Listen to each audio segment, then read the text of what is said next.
আলাইকুম। সকল শ্রেণীর শিক্ষার্থী এবং অভিভাবকদের জন্য আজকের আমার বিশেষ একটা টিপস।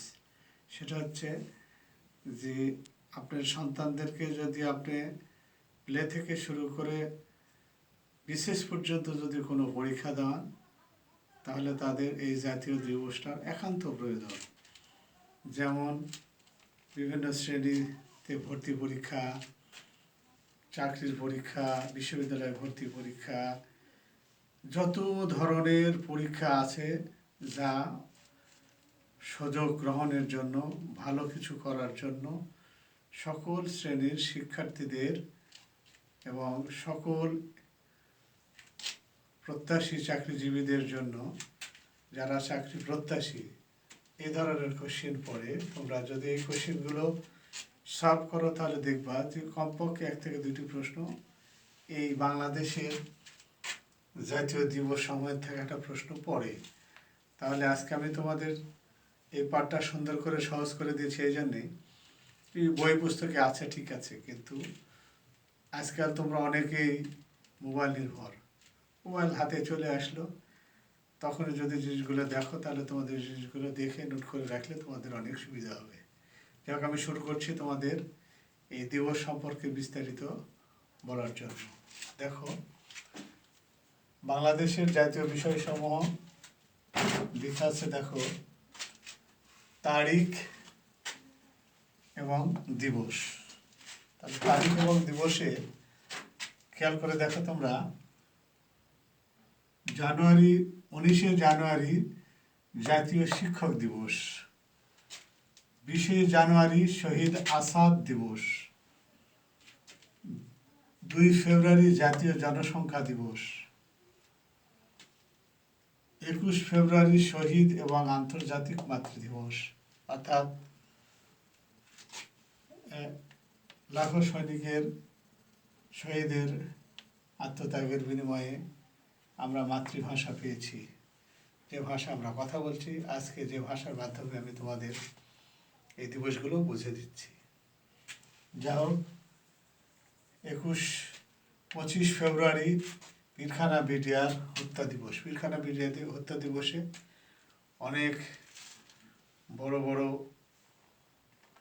সামরিক বাহিনীর অফিসাররা তাদের প্রাণ হারিয়েছে, যা এই দিবসটা বেশ শোকাহত।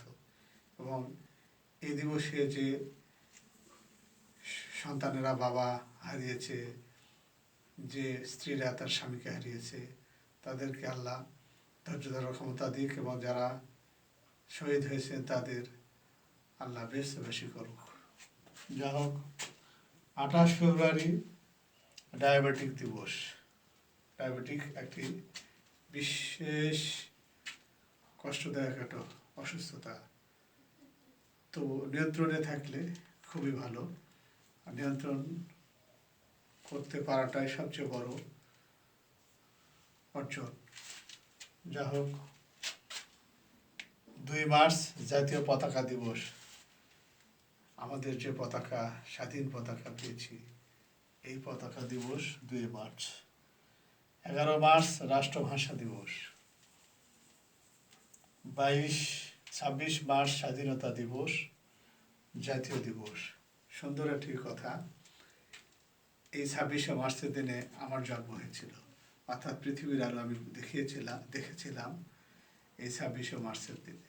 দিনটা আমার জন্য আরও বেশি স্মরণীয়। 28 মে নিরাপদ মাতৃত্ব দিবস, অর্থাৎ আগে মাদের পৃথিবীতে সন্তান নিয়ে আসতে, বা আমরা পৃথিবীতে যখন এসেছি তখন অনেক মাই মারা যেত। আর এই দিবসটা নিরাপদ দিবস করেছে এই জন্যে যে এখন চিকিৎসা ব্যবস্থা অনেক উন্নতি হয়েছে, যার কারণে সেটা সম্ভব হয়েছে। যার জন্যে এই 28 মেটাকে নিরাপদ মাতৃত্ব দিবস বলা হচ্ছে। 23 জুন পলাশী দিবস, অর্থাৎ বাংলার স্বাধীনতা অস্তমিত হয়েছিল এই 23শে জুনে। তাই এই 23শে জুনকে জাতীয় দিবস ধরা হয়। 7 জুন 6 দফা দিবস। 1 জুলাই ঢাকা বিশ্ববিদ্যালয় দিবস। 17 সেপ্টেম্বর জাতীয় শিক্ষা দিবস, শিক্ষা জাতির মেরুদণ্ড। আর এই শিক্ষা জাতির মেরুদণ্ড এই দিবসটা হয়েছে 17 সেপ্টেম্বর। 30 সেপ্টেম্বর কন্যা শিশু দিবস। কন্যা অর্থাৎ মেয়ে, আমার মা।